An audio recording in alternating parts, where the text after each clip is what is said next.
Hi there guys, I'm Chris Bowden and welcome to the Geek Group. Today is part 2 of our equipment autopsy of the big Sony camcorder. This is a model DNW-7 and it's a big old ratty beta camcorder and we're gutting it for your entertainment and education because that's what I'm here to do. So when we took it apart in the first video we had a bunch of cards and I wanted to show you some of these. Oh, we don't need that.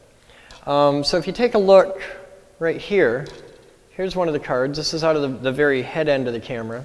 And you can see there's a bunch of adjustments here. These are little, like, for tuning it. There's a million. When you get into cameras at this level, there's a lot of adjustments. You can really, you can do a lot to service them because they have a hard life and people tend to use them every day and for a very long time. It's why the memory cards of professional grade cameras are a lot more expensive than regular consumer stuff because they're designed to be fully filled, emptied, and often formatted every day for like 5 years. Really good cards will actually tell you how many cycles they have left in them. So here's another one of the cards. I'm just going to show a couple of these to give you guys a look. We'll look at some of the electronics on them because you can see things like transistors and capacitors, and there's a lot of plugs.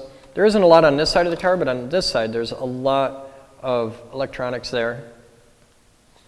We've got this one here, and see these are variable inductors. The black center there is actually a ferrite core, and if you have the right kind, I don't have one because all I've got up here is Phillips head, but if you have a straight blade screwdriver of the right size, these actually move up and down, and around them is a coil of wire.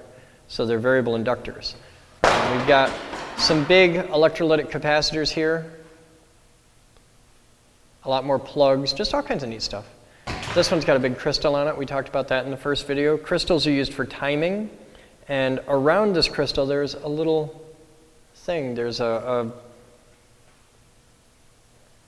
want to say that's a variable inductor, but I'm not 100% sure. And that's probably used for very slight adjustments to the crystal. We've got this thing, which has a lot of stuff hiding everything, all the good stuff. Let's see if we can carve into it a little bit. We can rip it off. Just need to bring a little violence to the game. Oh, wow. Oh, there's a lot of stuff on here. Good stuff.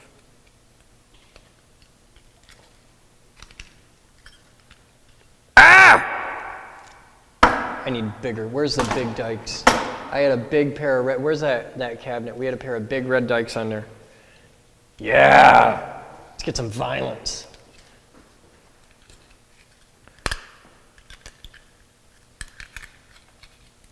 There we go. Now this is obviously some of the brains of the operation.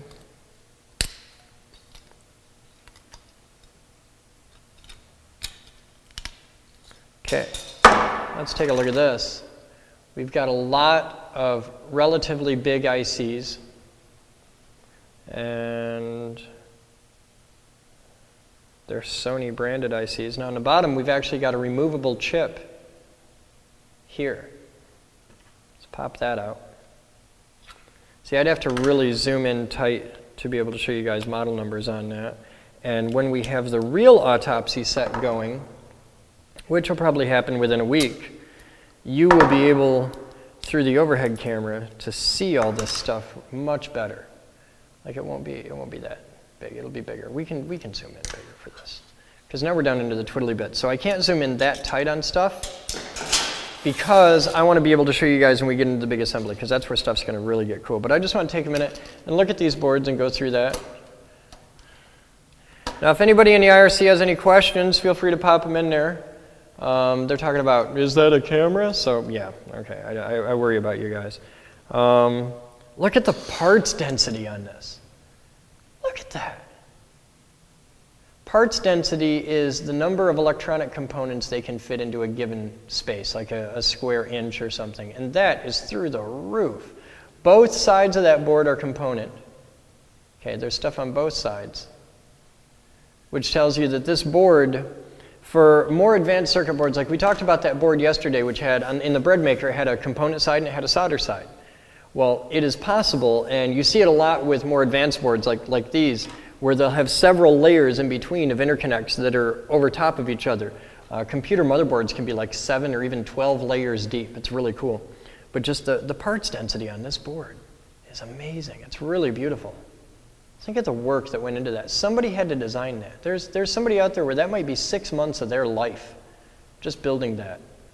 And it's this amazing art that most people take for granted, most people never even see. Now we're getting down into some heavy lifting parts here. This is kind of neat. This is just a bridge.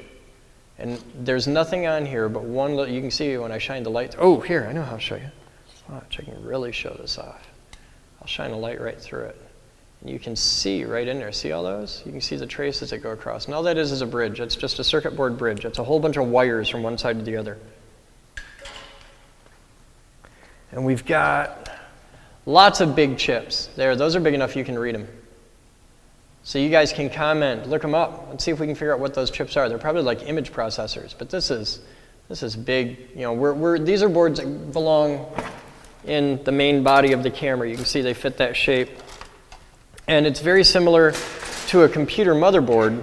Here, I'll let, you can zoom right in on that. It's very similar to a computer motherboard in that down in here you can see the slots, and these drop right in, like in a computer where you'd have the PCI cards and whatnot. There's slots down on the bottom, and that's where the cards pop into. So they plug in just like in a computer, and you can see the rails here that hold the cards. These support it physically. And down in the back, there's even a cooling fan, which is pretty cool. So there's a lot of neat stuff in here. Power supply in the back, we're going to get into that next. Now we've looked at the cards. Let's see if there's anything else really interesting on the cards before we go on to the next step. I'm just going to cut these off because this is never going back together again.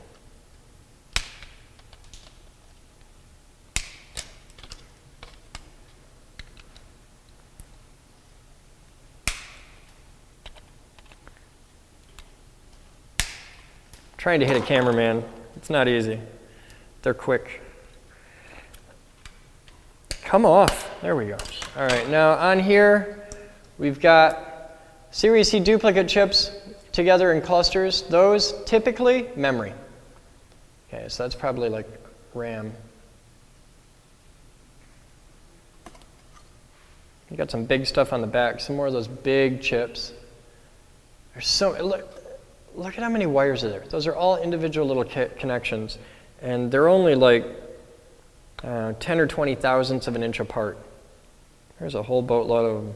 Now this is neat. This big piece of metal here isn't just a shield. See how thick it is? And there's screws that hold it on. And if they screw it in place, that usually means it's designed so that somebody, if they have to, can remove it, because otherwise they'd just solder it in place, because solder is a lot cheaper than screws. And there's actually screws and springs on there. So let's pop this off and see what's under it. Just because I'm curious. I think it's a big heat sink. Oh, wow. It is a big heat sink. It's covered in goop. I'm going to scrape the goop off.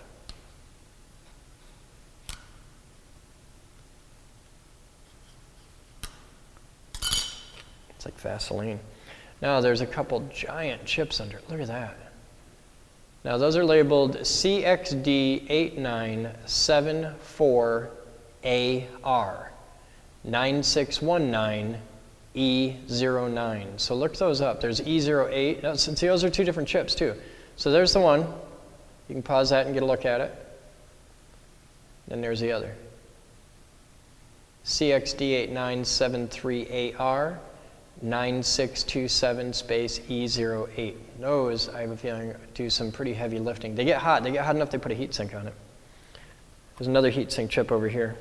It's heavy too. This particular board's really heavy. Now let's get a look down. Oh, this is neat. It says push.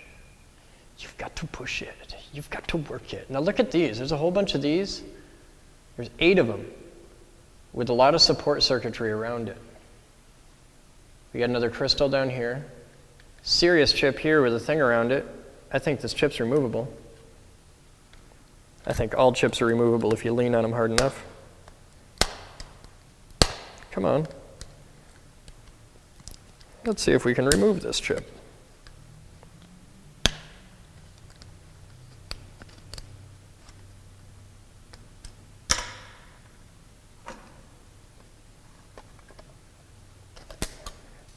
Just got to get a little violent. It's time for the Gerber Ninja. Did you just have a little wee moment over here? Really? I love my job. All right, let's pop this chip out. Hidden advantage of the new Gerber diesel. It's got this angled blade right here. You can see it. There. See that angled blade? Well, this angled blade can wedge down under chips in these types of sockets and get your chip out. So there's your application number 2846 for the new Gerbers, who are not a sponsor yet, but they should be. Now we've got this chip, which is H8/536, just says Japan. There's a good look at it. So get a good close look. I have no idea what that is, but they're pretty serious about it. Okay. So that's it for boards. We got CCDs. I'm going to set the CCDs aside. Maybe those could be a contest of some sort. And we've got, this is the ND filter, but we don't care about that. Let's get in to the body. Do we have anything else over here? No, nothing really cool. Don't care. Okay, we don't need that. Let's get into the body. We'll start in from the back. I got some new tools. I said yesterday that I was going to get some screwdrivers that didn't suck, and I went over to Home Depot and I got some screwdrivers that don't suck, so that I can take this back off and get in here and show you some of the pieces. I got a really nifty electric screwdriver. I got the worst electric screwdriver they had in the whole store. I spent 20 bucks on it, and I feel kind of dirty because, man, there's nothing more expensive than a cheap tool. Don't buy cheap tools, man, because if you do, you're going to buy 3 of it. Okay, if you buy a pair of dikes and they're really crappy dikes and you're using them like in the real world where you got to count on them and you need your tools to be dependable, and if you've got a choice between the $20 set of dikes and the $5 set of dikes, buy the 20. Because otherwise you're going to buy 6 of those $5 set of dikes plus the bill for the emergency room when you smash your knuckles because of it. So there's nothing more expensive than cheap tools. And what I did today was I went and I bought cheap tools because they're just going to be used here on the Autopsy set. That's all I need it for. And this is the lightest of light duty. We shoot this like a couple days a week for the equipment autopsy segments. And we're just getting into them really. We've never done them at this level before. So I needed some dedicated tools just for this that people wouldn't walk off with. And I bought this thing. And this is garbage. I mean, look at this little toy. It's got a light on it. I mean, really, come on, how chintzy is that? But, you know, if it'll do the job, it's still charging, so I don't know how good it is. Does it have different speeds? No, it's only got 1 speed. But it works. It makes a lot of noise. And the idea was, this one's kind of slow. I want one that goes faster. I spend a lot of time taking out screws, and I wanted something where I could just zip screws right out. So you'll see this in upcoming episodes. But that one's kind of wheedly. I want one that goes faster, because your time matters. I mean, it's not just me making these videos. You guys are watching them. And I don't want to waste your time having to wait around on me to take a screw out. And I have to take out a lot of screws doing these autopsies. It's a thing, man. Oh, wow, look at this. Oh, wow, this is getting cool. Okay. Here, I'll show you. Down in here, there's a lot of routing, little plastic routing bits that I got to work around. And, I can just unplug it right here. Come on, there you go. Okay, now this is an I/O block. Okay, you will see these a lot on equipment where they'll put all the inputs and outputs together, and they're called an I/O block or an I/O subassembly. So we've got a lot of stuff here. This is a very common thing you'll see on professional video gear. It's a 12-volt, 4-pin XLR DC power feed. Then we've got a DC out, 12-volt. This probably goes out to an accessory for the camera. We've got video out. This is the plug that we use because we don't actually use this type of camera to record video. We just send it out over a BNC cable. We've got audios in, channel 1, channel 2, audio out, which has an extra, that's a 5-pin, I have no idea what this is for, but it's a 5-pin XLR. And you can select if it's mic or line here. 48-volt phantom power. And then we've got our connections over here. We covered these in the beginning where we talked about Genlock and timecode. And that was yesterday. See, we do know, sometimes when we shoot these videos, we'll shoot like 2 or 3 right in a row. And we did yesterday. We did the bread maker in the first half of the camera on the same video. But it's now the day after. Oh man, really? Not again. Not. All right. I got angst. I got screwdriver angst. I need a bigger one. Take this apart and we'll crawl right into it. It is now the day after we shot the first video because I want to go and get some better tools. And they are better, but some of the screws on this are so crufty. All right, what's a U-Stream? You shouldn't have bought cheap. Oh, shut up. Donate more. We'll buy better tools. Or just donate better tools. That'd be nice. The IRC is making fun of me.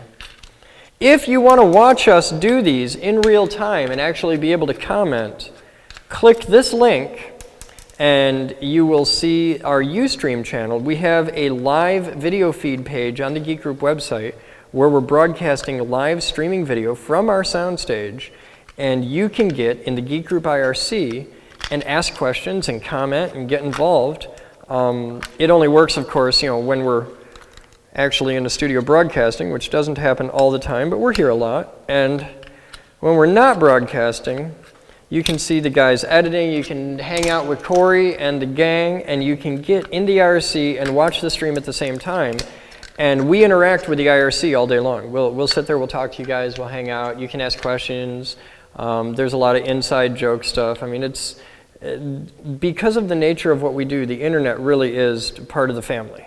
You guys are very much part of the team. I need more of these because this one's really fried. That one's, it's time to let it go. I think it's dead. So, I need another screwdriver. That just blew your mind that I did that, didn't it? You want to spin around and get a shot of that? I need a littler one. A littler one? Did I just say that? Yeah. I just freaked out our cameraman because yeah, spin around. Show him, point it out. Show him what I just did. Show him where I'm at. It's a straight blade. There's the, we're having some fun here. I got a million little screws to take out on this. There's a lot of screws.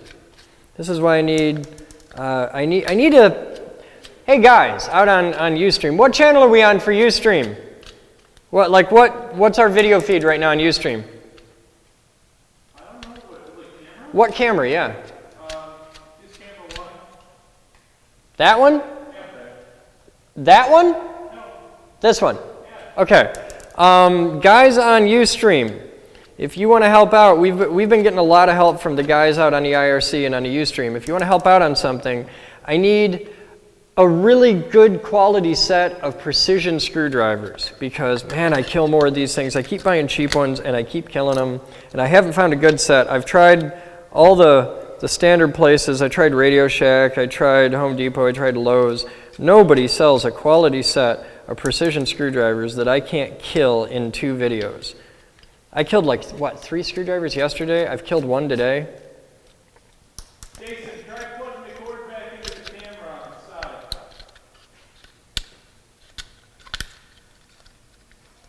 There we go. Is this the cord? Just unplugged it, plugged it back. I don't even want to know. Good call, Corey. That's why we love him. That's why he makes the big money. Ladies and gentlemen, that's Corey Gieb, our technical director and chief of video production.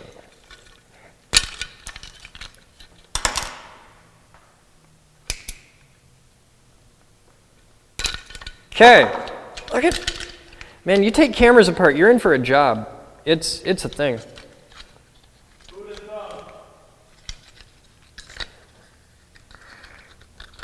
I tell you, Corey, once in a generation mind over there. That's why we love you. Oh, it's that. Oh, I can get you out of there. Ah! That makes things considerably easier, doesn't it? Yeah, you just pop that out and pop those around there. I'm checking IRC. I can't see it.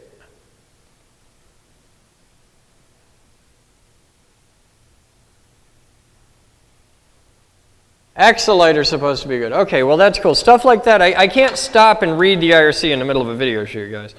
All right, let's take a look, see what we got. Here's our I/O block. We've got these. That's what they look like when they come apart. Now you'll notice that these three all share that common ground. Remember how I mentioned about how things would tend to share a ground? Now this ground is isolated from here, and they're connected by way of a capacitor, which will act as a way of rejecting noise. And when Mr. Kidwell does the next shoot here, this is a really excellent thing for him to talk about. So Paul, talk about how you can use capacitors as filters. Now here's our 12-volt power plug, and you can see all the stuff involved in that. And this is kind of cool. It actually has a little switch.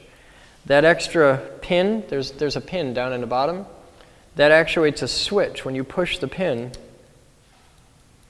here, I'll push it now. Listen really close.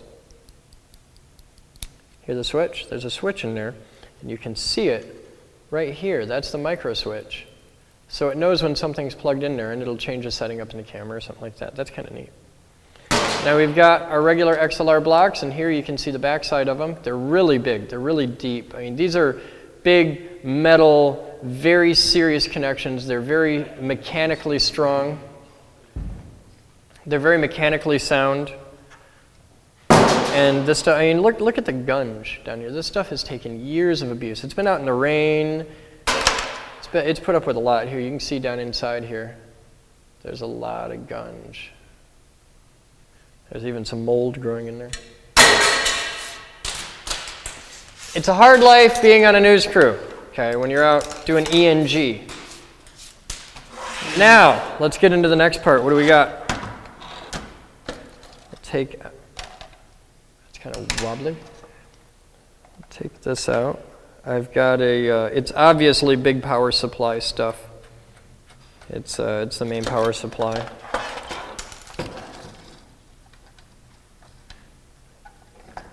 And it's rather well attached. Let's remove some stuff we don't need in here that's in my way. I'm guessing this pops out somehow. It's tucked under that big box. If you watched in yesterday's video, there was that big pocket on the top rear of the camera. One of the first things I did was opened that door, and we found a big compartment.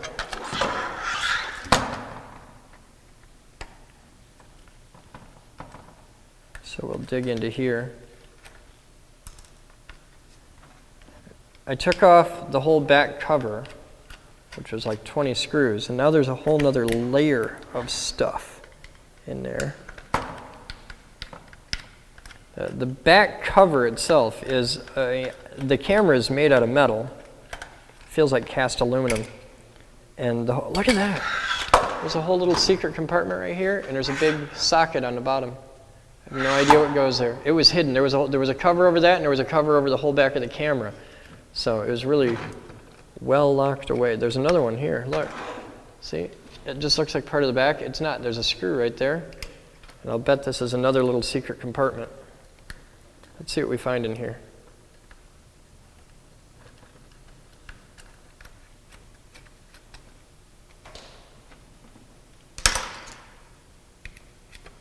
Look at that. It pops right up. You can open it. And we got to take out 2 more screws up on top. There's a couple up here, see? So we'll take those screws out.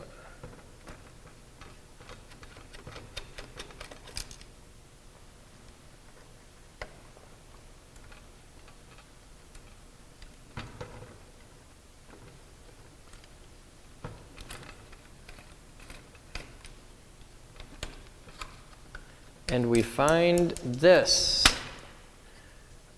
which is a very big, it says channel 2 and channel 1. It's got to be an audio thing of some sort. You can see channel 2 and channel 1 in there. I don't know what it is. I've never seen anything like it before. Let's pop this board out.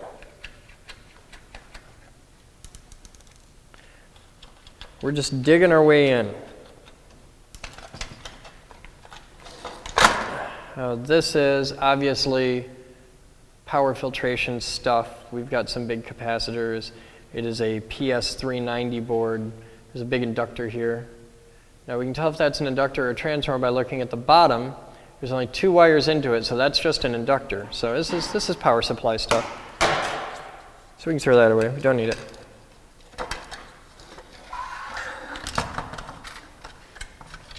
Get that out.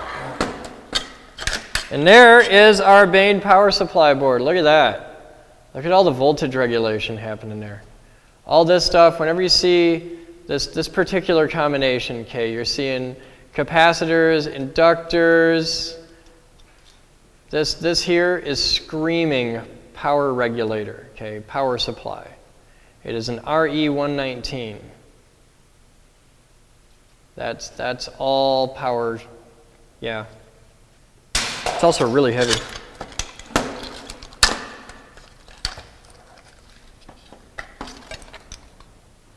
I'm just going to cut those because I don't want to take the time to take all those screws out. There's that socket.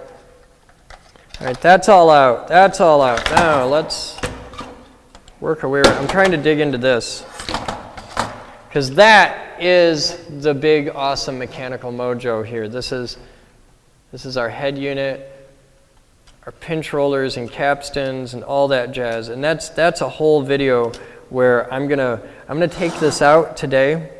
I'll just cover the basics of it.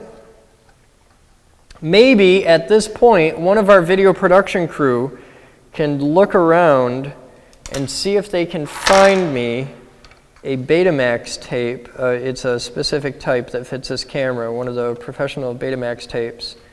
And I can talk about it up here and take people into the mechanism. The only ones we have are downstairs in the robotics. Do we have any? I'm fairly certain we have one, but I have no idea. Okay. I don't have any tools that'll get this out. It's really intricate. I'm gonna see what I can do. I'm gonna try. I'm trying for you guys, but it's not gonna be easy. This is going to take me a while, so I'm going to dig into this, and I promise you won't miss anything, but I'll be back in a second, and this will just magically be out of here, okay? But I got a lot of little screws to take out, so you guys just hang tight. I'll be right back. All right, so I tried to be nice. I tried to use, all I've got is this one little tool, and it's kind of making me crazy. So I opted for, since this little one wasn't long enough to reach in and get all the little twiddly things, which were put in there by Japanese midgets, I've decided to go with a slightly larger tool and just use the power of the lever. I'm embracing the power of the lever. And I'm just going to very gently, very delicately, with all due love and respect, rip that the hell out of there. Okay, now I don't need that anymore either. There. It's all better now. Now, we've got this, which is made of awesome, made of pure awesome by Japanese midgets. Let's take off what we don't. See, we've got this big tangled mess of metal, which we don't need and we don't care about because it's just tape holding stuff. And we don't care about tapes. Not in this particular video. So I just want to see if I can dike this off.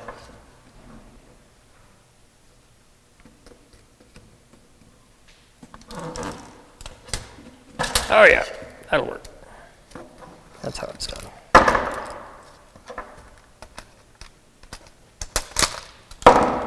Yeah! That's... Look at the beautiful design and intricacy of the tape transport mechanism. Okay. Oh yeah, you're going down.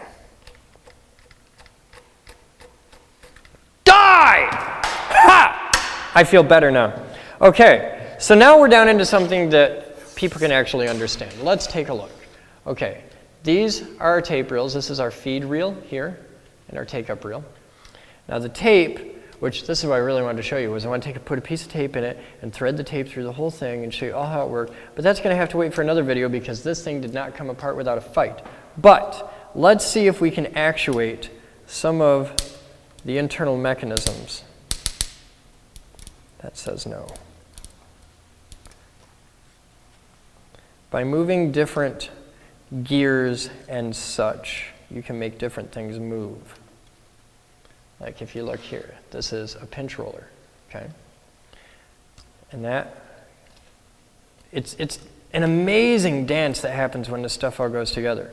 And I'm going to do a specific, oh wow, and little delicate parts break right off. I'm going to do a video, in fact, I'm going to do a video in the next week, just on a VCR loading a tape and show you guys the intricacy of how it does this whole thing. Like it starts out with the tape right here, and then it pulls it open and it wraps it all the way around. It takes it up here and then wraps it all the way around this big thing.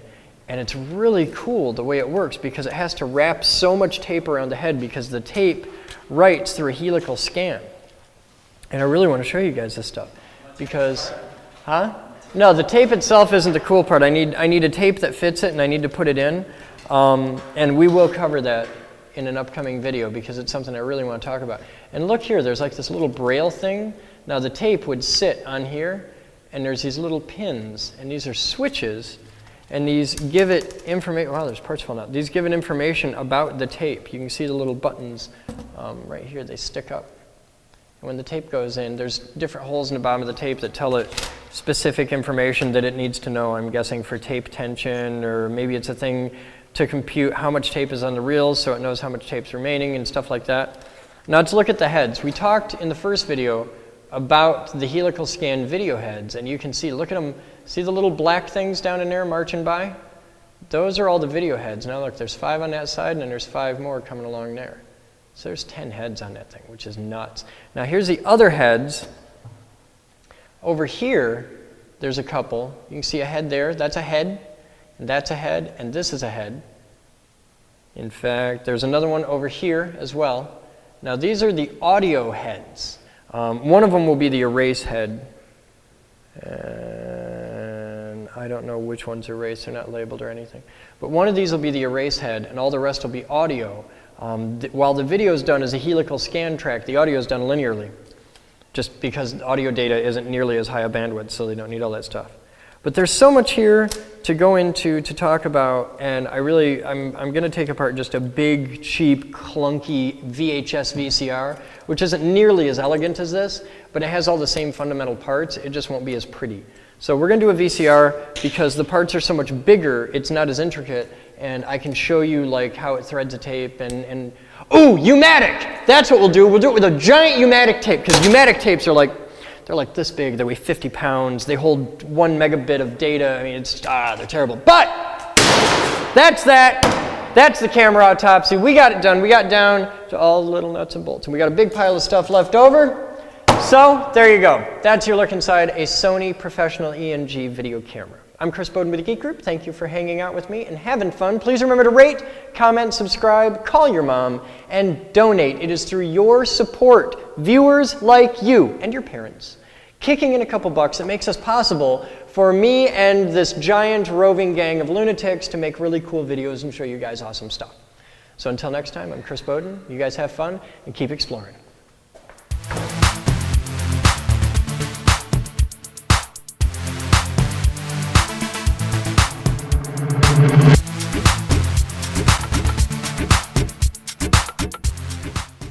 This video was made possible by a grant from the Future Girl Foundation. This video was made possible by thousands of private donations from members and viewers like you. Please visit thegeekgroup.org for more information on how you can donate and become a part of our dreams of Avalon.